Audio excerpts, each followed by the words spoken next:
귀한 시간 함께 예배하는 모든 성도님들 위해 하나님 은혜가 가득하시길 축복합니다.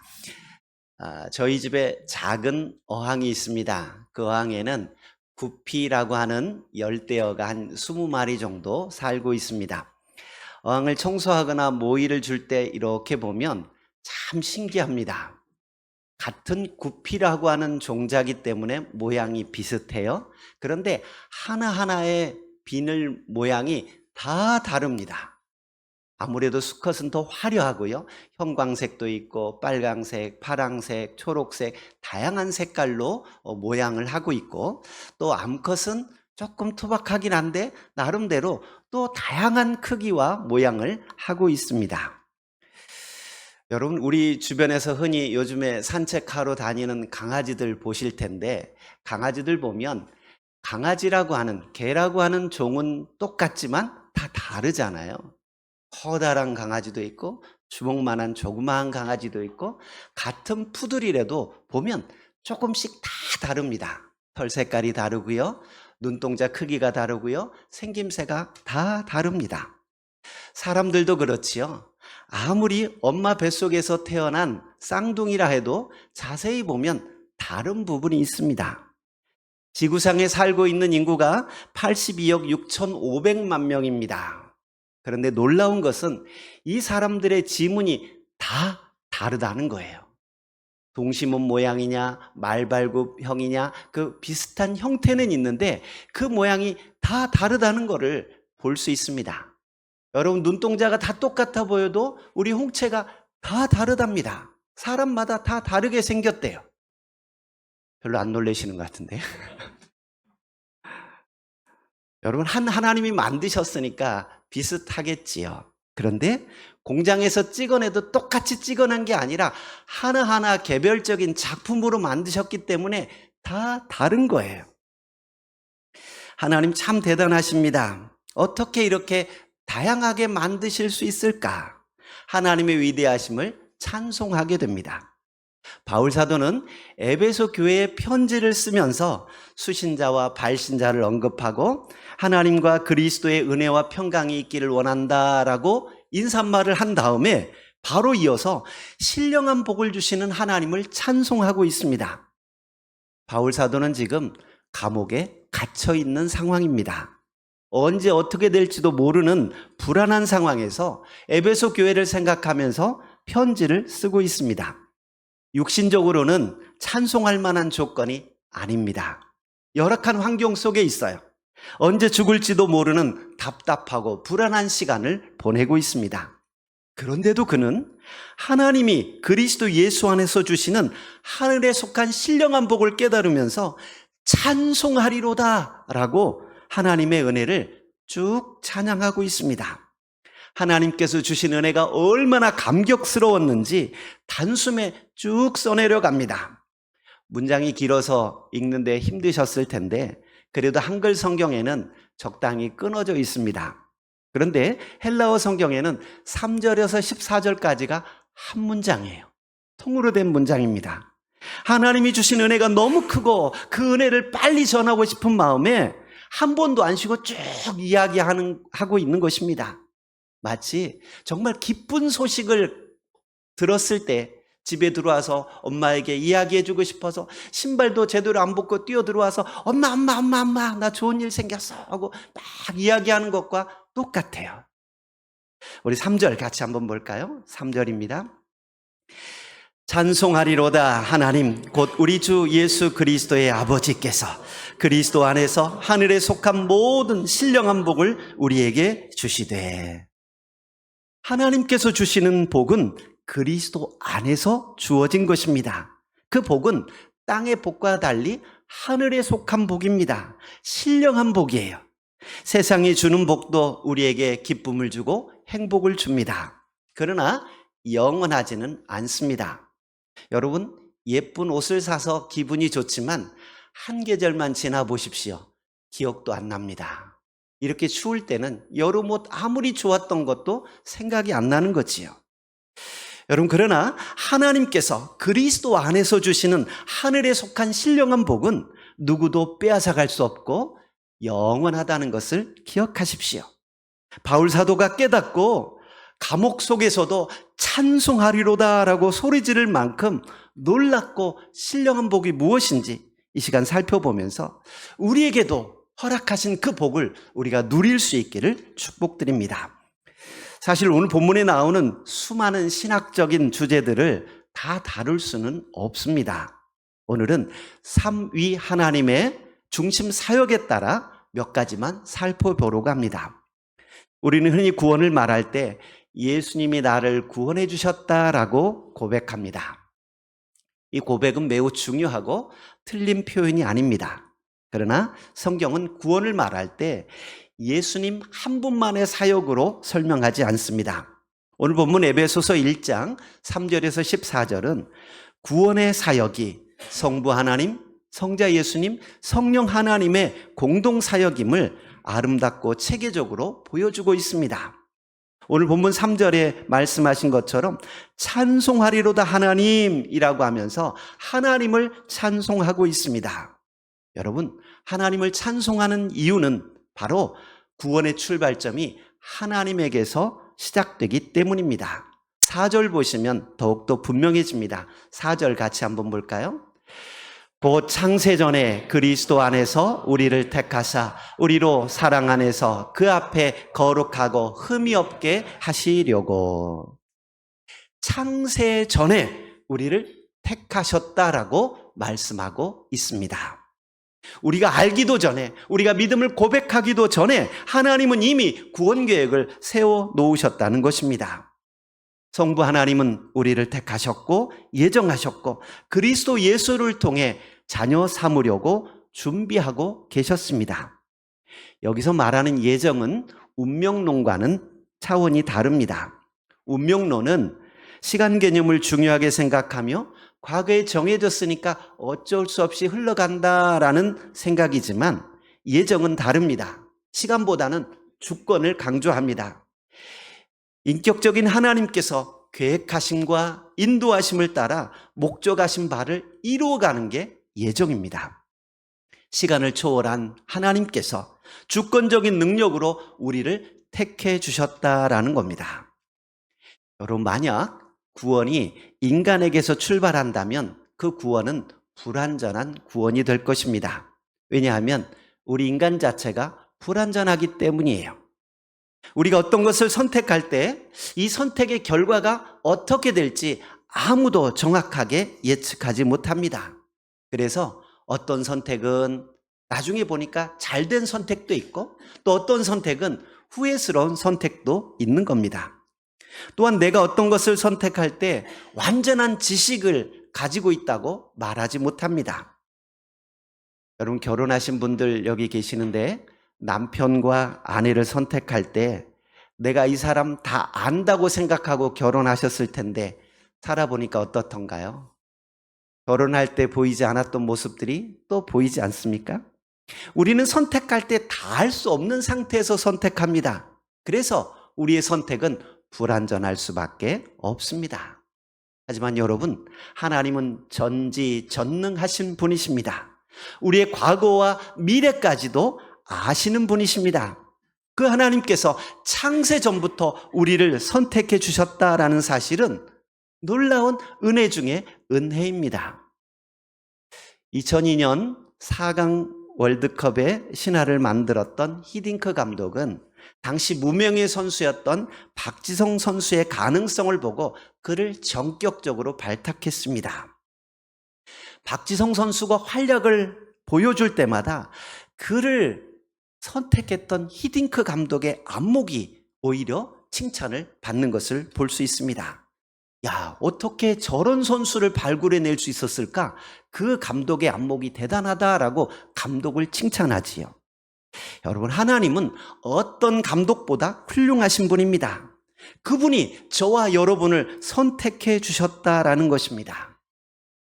대통령의 눈에 띄어서 장관으로 발탁된 것도 영광인데 만왕의 왕이신 하나님께서 우리를 선택해 주셨고 그것도 우리가 태어나기 전부터 우리를 선택해 주셨다라는 사실은 감사할 수밖에 없는 일이고 찬송할 수밖에 없는 이유가 됩니다. 여러분, 내가 교회를 선택하고 내가 예수 믿기로 선택한 것처럼 보일 겁니다. 그러나 하나님이 우리를 먼저 선택해 주셨습니다.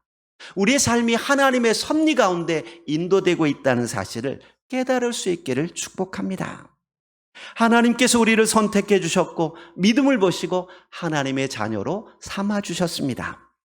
5절에 번역된 아들들이라는 표현이 나와요. 그리스도로 말미암아 자기의 아들들이 되게 하셨다라고 말하는데, 이 헬라어 단어는 휘오데시아라고 하는 단어인데 양자 삼음이라는 의미를 가지고 있습니다. 당시 로마의 법에 의하면 로마 시민권을 가진 사람은 누구든지 양자를 드릴 수 있었고, 입양된 자녀에게도 친자녀와 똑같은 법적 권한을 보장해 주었다고 합니다. 심지어 자신을 입양한 양아버지의 이름도 물려받게 되고요, 그의 모든 재산도 상속받을 수 있었다고 합니다. 로마 시민권이 있었던 바울 사도는 이러한 양자의 개념을 잘 알고 있었기 때문에 하나님께서 우리를 구원하셔서 자녀 삼아주셨다라고 하면서 휘오데시아라는 단어를 사용해서 설명하고 있습니다. 요한복음 1장 12절에도 분명하게 말씀합니다. 같이 한번 볼까요? 영접하는 자, 곧 그 이름을 믿는 자들에게는 하나님의 자녀가 되는 권세를 주셨으니, 예수님을 믿는 자들에게 하나님의 자녀가 되는 권세를 주셨다라고 분명히 선언하고 있습니다. 우리를 양자 삼으신 것은 예전과 마찬가지로 그 과정에서 양아들이 되려는 어떤 노력이나 어떤 자격과는 무관합니다. 양아버지가 되고자 하는 자의 의지와 사랑이 전적으로 효력을 나타내는 것입니다. 하나님께서 우리의 자격이나 사람됨을 보지 않으시고 전적인 은혜로 우리를 선택해 주셨고 하나님의 자녀로 삼아 주셨다라는 것입니다. 여러분, 우리는 하나님의 자녀가 되었기에 하늘의 신령한 복도 유업으로 받게 됩니다. 여러분, 만약 내가 가난하게 살고 힘들게 살고 있는데 부모님이 물려주신 유산이 있다고 해봅시다. 그러면 지금 돈이 없어요. 그래서 친구들 만날 때마다 밥 얻어먹고 커피도 얻어마시고 그렇게 살아가고 있습니다. 그런데 이 친구가 기가 죽을까요? 안 죽을까요? 지금 시골에 땅이 몇만 평인데 이거 뭐 커피값? 이거 나중에 다 해결해 줄 수 있어. 내가 해외여행도 시켜줄게. 아마 이런 마음일 겁니다. 그러면 밥을 얻어먹고 커피를 얻어마셔도 하나도 기가 안 죽는 거예요. 왜요? 유산이 있으니까. 그렇죠? 여러분, 이 땅에 유산이 있는 것만으로도 이렇게 행복하고 든든한데 우리는 하늘나라에 우리의 기업이 준비되어 있습니다. 설교서 뒤에 말씀드린 것처럼 바울 사도가 이야기하고 있는 이 복은 하늘에 속한 신령한 복이라는 거예요. 우리는 천국을 약속받은 사람들이고 하늘에 놀라운 기업이 있는 사람들임을 기억해야 합니다. 오늘 여러분들 변호사가 와서 나 모르고 있었는데 아이고 아무개씨 되시죠? 당신 이름으로 지금 유산이 상속되었습니다 라고 소식을 들으면 그 날부터 어떻게 돼요? 표정이 달라지겠죠. 지질이 궁상맞게 살다가도 막 어깨에 뽕이 들어가고 막 힘이 날 겁니다. 지금 제가 여러분들에게 말씀드립니다. 여러분 이름으로 하늘에 땅이 있습니다. 아멘 한 사람에게만 주어질 줄 믿습니다. 있다니까요. 제가 거짓말하는 게 아니에요. 바울 사도가 지금 이 놀라운 사실을 깨닫고 자기는 감옥 속에서 지질이 궁상맞게 추위에 떨고 있으면서도 찬송하리로다 하나님 하면서 하나님을 높여드리고 있습니다. 그리고 내가 너희에게 이 놀라운 복이 있다는 것을 알게 하기를 원하노라. 감옥 밖에 있는 자유인들에게, 에베소 교인들에게 당신들 기뻐하십시오. 하늘에 유산이 있습니다. 하늘에 기업이 있습니다. 이렇게 목 놓아 외치고 있는 겁니다. 여러분들 표정이 예배드리고 나면 바뀌었으면 좋겠습니다. 하나도 안 바뀌는 것 같은데 안 믿어지시는 표정인데 우리는 하늘나라에 유업이 있는 사람들이에요. 이게 믿음이에요.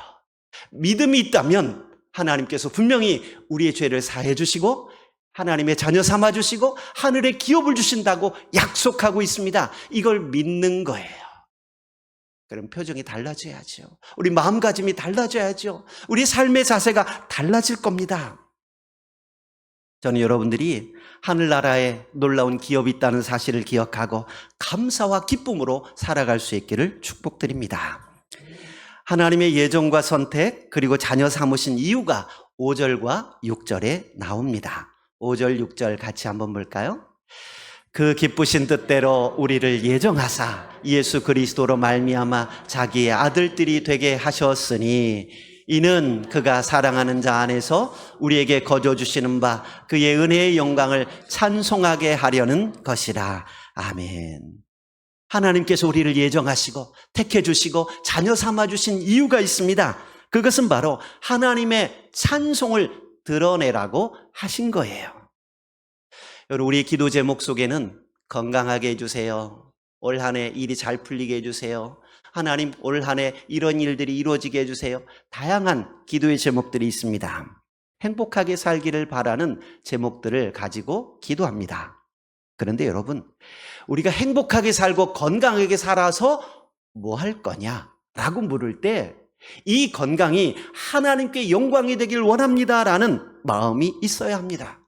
내가 취직하고 승진하고 돈 많이 벌어서 뭐 할 거냐? 나 혼자 잘 먹고 잘 살게요 라는 게 아니에요. 이걸 통해서 하나님께 영광 돌리기를 원합니다 라고 하는 기도의 제목이 되어야 한다는 겁니다. 아무리 건강하게 살아도 하나님께 영광이 되지 못하고 아무리 돈을 많이 벌어도 하나님께 영광이 되지 못한다면 축복이 아닙니다. 재앙일 수 있어요. 제가 언젠가도 말씀드렸죠. 갑작스럽게 지역이 개발되면서 부자가 되었을 때 그 돈을 관리하지 못할 능력인데 돈이 생기면 재앙이더라고요. 자녀들이 방탕하게 되고요. 사채하게 되고요. 싸우게 되고요. 행복하지가 않습니다. 여러분, 물질이 우리에게 행복을 주는 하나의 작은 조건일 수 있지만 전부는 아닙니다. 그래서 단순히 물질 많이 벌고 건강한 것만을 위해 기도하지 마시고 하나님의 영광을 위해 살아갈 수 있기를 축복드립니다. 이사야서 43장 7절에는 우리를 지으신 목적을 분명하게 말씀해주고 있습니다. 같이 한번 볼게요. 내 이름으로 불려지는 모든 자, 곧 내가 내 영광을 위하여 찬조한 자를 오게 하라. 그를 내가 지었고 그를 내가 만들었느니라. 아멘. 우리는 하나님의 영광을 위하여 지어진 존재라는 사실 기억하십시오. 창조의 목적을 따라 살아갈 때 행복한 거예요. 하나님의 영광을 산다고 하니까 대단해 보이지만 하나님의 영광을 나타내는 것은 내가 선교사로 나가고 대단한 헌신을 해야 되는 것은 아닙니다. 여러분, 길가에 피어나는 작은 들풀들은 아무도 봐주는 사람이 없지만 그 존재만으로도 하나님이 기뻐하십니다. 여러분, 내 삶이 보잘것없을 수 있습니다. 잘하는 것이 하나도 없을 수도 있습니다. 그러나 내 삶을 통해 하나님이 영광 받으신다라는 사실을 기억한다면 주어진 일들을 성실하게 살아가는 겁니다. 그 자체만으로도 하나님은 영광을 받으십니다. 어두운 감옥 속에 있었지만 바울은 그 가운데에서도 하나님을 찬송했습니다. 그것이 하나님께 영광을 돌리는 거예요. 바울의 이 모습을 보면서 간수와 그 가족들이 예수님을 믿게 되는 기적이 일어납니다. 저 사람은 저렇게 힘들게 살아가는데 어떻게 저렇게 기뻐하며 살 수 있을까? 내가 보기에는 불쌍해 보이는데 저렇게 행복한 비결이 뭘까? 오히려 세상 사람들이 우리에게 물어보게 된다면 그것이 하나님의 영광을 나타내는 것이라는 겁니다. 우리 형편이 나아져서 하나님께 영광 돌리는 것 아닙니다. 우리가 성공해서 하나님께 영광 돌리는 것이 아니라는 거예요. 우리가 유퀴즈에 나가고 세상 사람들에게 성공의 비결을 알려주고 인터뷰하고 그때 하나님께 영광 돌립니다. 물론 그것도 하나님께 영광이겠지요. 그러나 내가 있는 삶의 자리에서 묵묵히 찬송하며 살아가는 것, 기쁨으로 살아가는 것, 그 자체가 하나님께 영광이 된다는 사실 기억하시기 바랍니다. 이제 바울 사도의 시선은 성자 예수 그리스도께로 옮겨집니다. 7절 같이 한번 볼까요? 7절입니다. 우리는 그리스도 안에서 그의 은혜의 풍성함을 따라 그의 피로 말미암아 속량 곧 죄사함을 받았느니라. 아멘. 성부 하나님께서 계획하신 구원의 계획은 성자 예수 그리스도 안에서 역사가 되었습니다. 예수께서 하신 가장 큰 일은 죄사함입니다.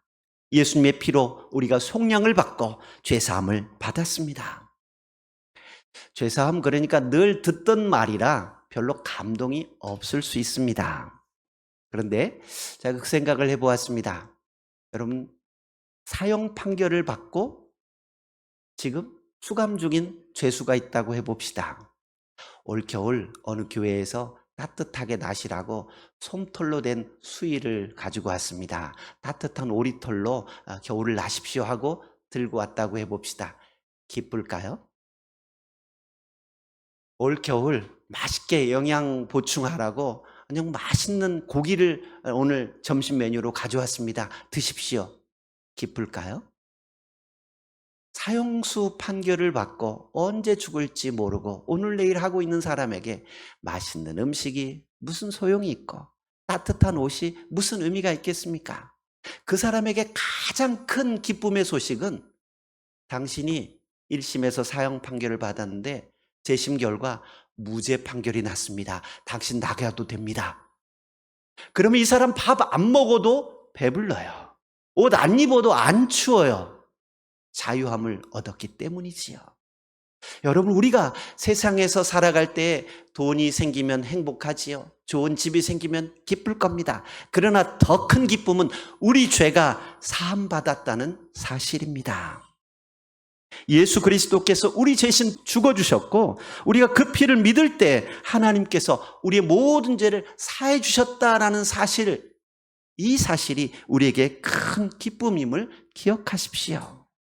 이 사실을 깨달았던 바울 사도는 그 캄캄한 감옥에서도 찬송하리로다 하나님 앞에 영광 돌리고 있습니다. 여러분, 오늘 본문을 쭉 같이 읽었지만 본문에 읽으시면서 느끼셨을 텐데 반복되는 표현이 있어요. 바로 그리스도 안에서라는 표현이에요. 3절부터 쭉 볼 텐데 3절에도 보시면 중간에 그리스도 안에서라는 표현이 나오고요. 4절에도 보시면 그리스도 안에서라는 단어가 나오고요. 6절에서 보시면 사랑하시는 자 안에서, 7절에도 그리스도 안에서, 9절에도 그리스도 안에서, 10절에도 그리스도 안에서, 11절에도 그 안에서, 12절에도 그리스도 안에서, 13절에도 그 안에서. 모든 절수에서 그리스도 안에서 이런 일이 일어나고 있다라고 선언하고 있습니다. 여러분, 구원은 추상적이지 않습니다. 예수님의 피, 예수님의 십자가 안에서 구체적으로 이루어진 사건입니다. 예수님께서 우리 죄값을 대신 치르셨고 죄의 기록을 지우셨고 하나님과 원수되었던 우리를 화목하게 하셨습니다. 우리가 그리스도 안에 있을 때 하늘의 신령한 복을 받는다는 사실 기억하십시오. 세상에 기쁨이 없습니다. 세상에 참다운 구원이 없습니다. 오직 예수 그리스도 안에서 이 기쁨을 맛볼 수 있고 행복을 누릴 수 있습니다. 바라기는 여러분들이 어떤 환경에 처하든 예수 그리스도 안에 있기를 주의 이름으로 축복드립니다. 이제 마지막으로 바울 사도는 성령 하나님의 사역을 소개합니다. 13절 같이 한번 볼게요. 그 안에서 너희도 진리의 말씀 곧 너희의 구원의 복음을 듣고 그 안에서 또한 믿어 약속의 성령으로 인치심을 받았으니. 아멘. 여기 중요한 흐름이 있습니다. 듣고 믿고 인치심을 받았다라는 이야기입니다. 성령 하나님은 이미 이루어진 구원을 오늘 나의 구원으로 적용하시는 분이십니다. 인치셨다라는 말은 마치 인감도장 찍은 것과 같아요. 하나님께서 우리가 하나님의 소유되심을 성령께서 보증해 주셨다라는 거예요. 확증해 주셨다라는 의미입니다. 14절은 이렇게 이야기합니다. 이는 우리 기업의 보증이 되사 그 얻으신 것을 속량하시고 그의 영광을 찬송하게 하려 하심이라. 성령님은 우리가 받을 유업의 보증이십니다. 제가 여러분에게 하늘나라에 유업이 있습니다 라고 말씀드렸는데 이것을 확증해 주시는 분이 성령님이세요. 성령께서 우리의 기업이 되신다는 사실을 보증하고 확증해 주십니다. 구원을 내 삶 속에 온전히 이루며 살아가도록 도우시는 분이 성령님이라는 겁니다. 그래서 우리는 늘 성령을 따라 살아가야 합니다. 성령님과 동행하십시오. 의심이 들 때마다 성령님을 의지하십시오. 내가 정말 구원받았을까? 내가 정말 하나님의 자녀가 맞을까? 여러 가지 고민이 되고 의심이 들 때마다 성령님을 의지하십시오. 성령께서 우리의 구원의 보증이 되시고 또한 우리를 확증시켜 주시는 분이라는 사실 기억하십시오.